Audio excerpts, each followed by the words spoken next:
এই ভিডিওতে আমি ধন্যবাদ জানাবো সরকারকে যে সঠিক পদক্ষেপ নেওয়ার জন্য অন্নপূর্ণা ভাণ্ডার নিয়ে যে ন্যারেটিভ তৈরি হয়েছিল, মানুষের মধ্যে যে বিভ্রান্তি তৈরি হয়েছিল, যে সমালোচনা শুরু হয়েছিল, সেই সমালোচনা আস্তে আস্তে বন্ধ হবে আশা করা যায়। কারণ সঠিক যে পরিকল্পনার কথা বলা হচ্ছিল, যে পরিকল্পনার অভাবের কারণে এটা হচ্ছে, সঠিক পরিকল্পনার মাফিক কিন্তু এবার সরকার এগোচ্ছে বলে মনে করা যায়। আমাদের কমিটমেন্ট ছিল, কমিটমেন্ট আছে, কমিটমেন্ট থাকবে। জুন মাস থেকে 31শে জুলাই পর্যন্ত ফর্মে অনলাইন অফলাইনে আবেদন নেওয়া হয়েছে। অফলাইনে যাদের আবেদন নেওয়া হয়েছে তাদেরকে পোর্টালে আপলোড করার কাজ হচ্ছে, ভেরিফিকেশন করা হয়েছে। প্রথম যেহেতু আমরা জুনে লঞ্চিং করব বলেছিলাম, 28 লক্ষ লোককে এখান থেকে দিয়েছিলাম। নেতাজি ইন্ডোর স্টেডিয়াম থেকে আমরা অ্যাপ্রক্স 1,19,00,000 মতো লোককে দিয়েছিলাম। তারপরেও আমরা আবেদন নিয়েছি 31শে জুলাই পর্যন্ত। 2,16,00,000 মোট আবেদন করেছেন। এই আবেদনকারীদের প্রত্যেকটা ভেরিফিকেশন করার কাজ চলছে। ভেরিফিকেশন প্রায় শেষ পর্যায়ে এসে গেছে। আজকে আমি ডিটেলসে বলবো না। 10 তারিখে আমি এবং সংশ্লিষ্ট মন্ত্রী মালতী রাভা রায় ডিটেলসে প্রেস কনফারেন্স করব 2 PM, ঠিক আছে? আপনারা আসবেন মিছিলের আগে, তেরঙ্গা যাত্রার আগে। 17ই আগস্ট থেকে 10ই জুলাই পর্যন্ত যারা আবেদন করেছেন তাদের ভেরিফিকেশন কমপ্লিট করা যাবে, মানে 10 তারিখ পর্যন্ত এই মাসের। 11 থেকে 31শে জুলাই ভেরিফিকেশনের জন্য আরো সময় লাগবে, কিন্তু আমরা এই মাসের 17ই আগস্ট থেকে আমরা 3,000 টাকা করে ভেরিফাইড লোকেদেরকে, মহিলাদেরকে অ্যাকাউন্টে পাঠাবো।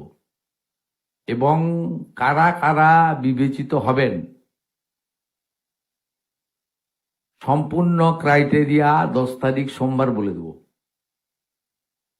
17 তারিখ থেকে অ্যাকাউন্টে অর্থ যাবে, সরকারি টাকা, নিয়ম মেনে দেওয়া হবে, বিজেপির সংকল্পপত্র মেনে দেওয়া হবে। একটা স্কিম তৈরি করতে গেলে, দিতে গেলে যে ফাইন্যান্সিয়াল মিনিমাম ডিসিপ্লিন লাগে সেটা রেখেই দেওয়া হবে। 25 থেকে 60 বছর বয়সী লোকেদের দেওয়া হবে। অন্যান্য সমস্ত আপনারা কাগজ পেন নিয়ে আসবেন, নোট করতে থাকবেন। আমি এবং সংশ্লিষ্ট মন্ত্রী অর্থ সচিবকে রেখে বলে দেব 17 তারিখ থেকে অ্যাকাউন্টে টাকা ট্রান্সফার হবে।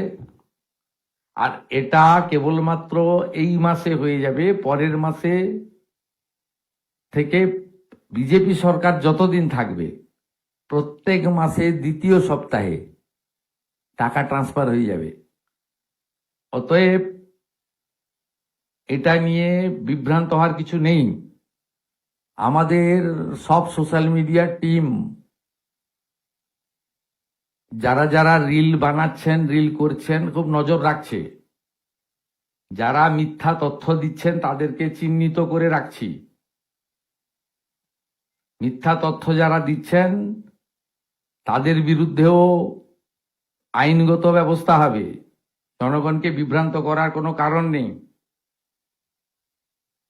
মহিলারা পশ্চিমবঙ্গে যেহেতু কাজ নেই, অর্থ নেই, বাড়িতে পরিযায়ী শ্রমিক,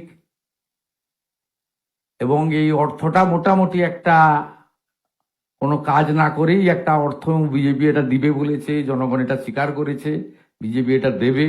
আমি তো কমিটেড, আমি চিফ মিনিস্টার, পাওয়ার যোগ্য লোকরা নিশ্চয়ই পাবেন। কিন্তু আমি দেখছি রিলগুলোকে পোস্ট যারা করছেন তারা কেউ বিজেপিকে ভোট দেননি। আমি বিখ্যাত করব, দুটো নাম বলে দেবো।